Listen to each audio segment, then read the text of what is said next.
Well, you know, it's a really nice day, but it's kind of windy, and it is time for spring and soon summer around the corner.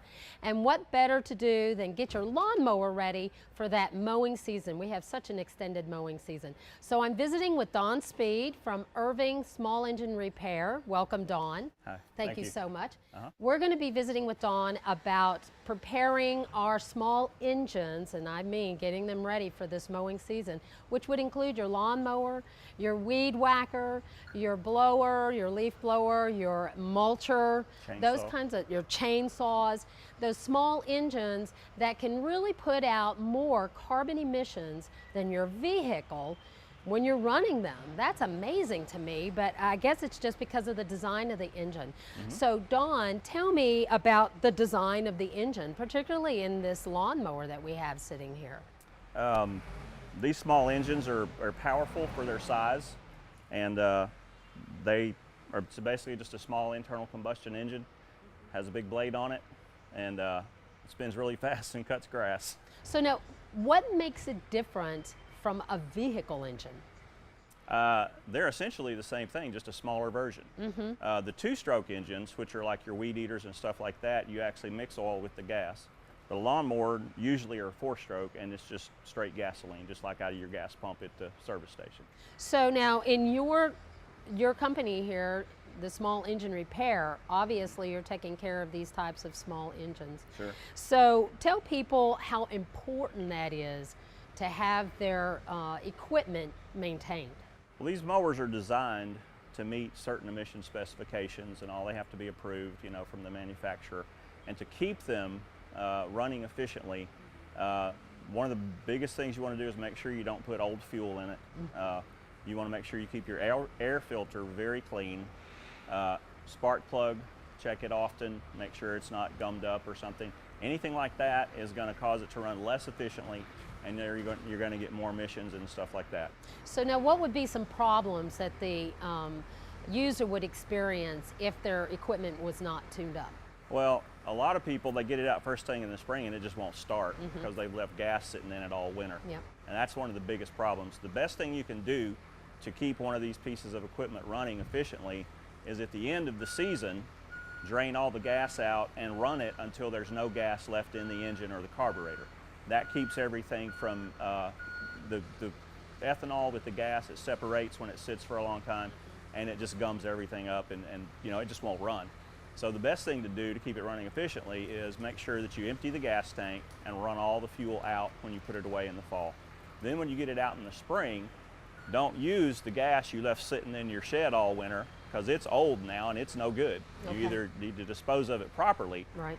Or use it in the fall some other way. Always start with fresh gas, and then you want to check your air filter, check your spark plug, check your blade.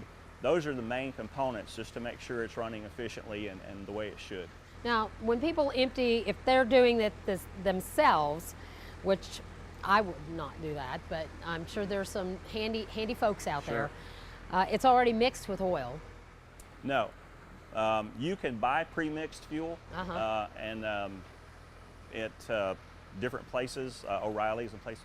I'm not supposed to say that. That's okay. They carry it's a premix. It's already got the oil mixed with it. But these, usually lawnmowers are 4-cycle, which you don't mix oil with them. You don't, Yeah. okay. You don't mix oil with everything. The smaller ones, like the weed eaters and stuff like that, are the 2-cycle engines where you have to mix oil with the gas before you put it in. Okay, so we would never, out of something like that, draining that gasoline, we would never put that into our vehicle or any other. I mean, that is properly disposed of. Yes. Folks, you can call our Solid Waste Services collection crew, and that's part of our special waste collection, or you can call them and find out how to properly dispose of that material, because that is a hazardous material. Yes. All right, so how frequently would we be doing this? We have a very extended, probably more so than a lot of communities, especially up north, so we have a long season.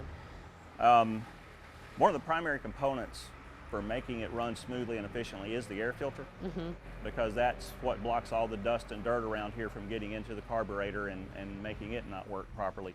So you want to clean your air filter, pull it off at least once a month during the season, and just, you know, tap it, knock it out, or get an air like gun a or something, vacuum or something, and blow it out and try to keep as much dust out of it as you can. You want a new air filter at least once a year. Like maybe first thing in the spring, get a new air filter every year. That's the way to keep it running. And this will keep your mower or equipment running for a long time. Right, so it extends the life of your mower. Yes, it extends the life of it by a lot. And Yeah. clean air filter. Go ahead. No, I was just going to say, clean air filter, oil change once a year, probably sharpen your blade once a year. It depends on what kind of cutting you do, like how rough your yard is and stuff like that, as to how often you need to sharpen your blade.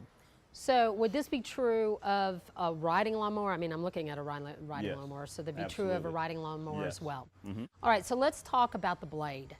Because the blade in the lawnmower and for your mulching and for your yard maintenance, because you're not bagging your material unless you're composting, what type of blade should they use? Well, the mulching blade, not all mowers come with a mulching blade, but pretty much any mower can be retrofitted with a mulching blade. This is a mulching blade right here.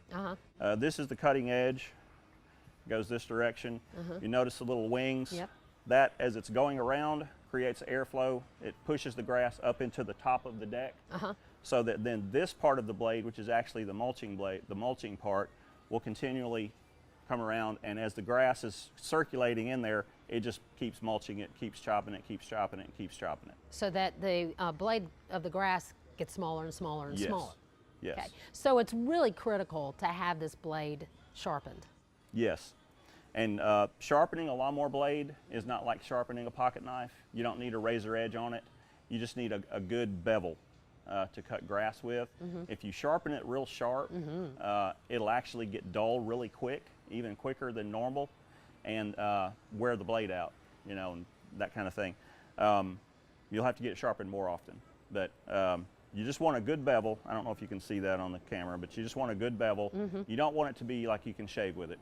Okay. Now, you said that new mowers come with a mulching blade. That's a built-in feature probably for new mowers. No, not all new mowers do. They don't. Any mower can be retrofitted. Okay. And you can pretty much buy any mower with a mulching blade, but they don't all automatically come with mulching blades. Wow, I would have thought by today's standards they would. That's surprising. They don't.